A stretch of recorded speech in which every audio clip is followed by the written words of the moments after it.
As you may have noticed, this opens the sidebar as well as shows you a couple of options around the point, of which the most important for now is the green one, the stakeout button, to find points in the field. When you hit this button, you will be shown your position as well as the distance towards the point. Since the map is oriented to the north, the only thing you have to do is position your back to the south and walk in the direction of the arrow.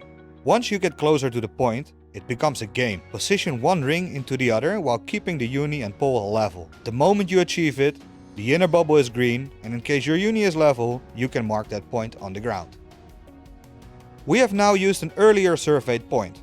Of course, you are also able to manually add coordinates to stake out or import a DXF or CSV file.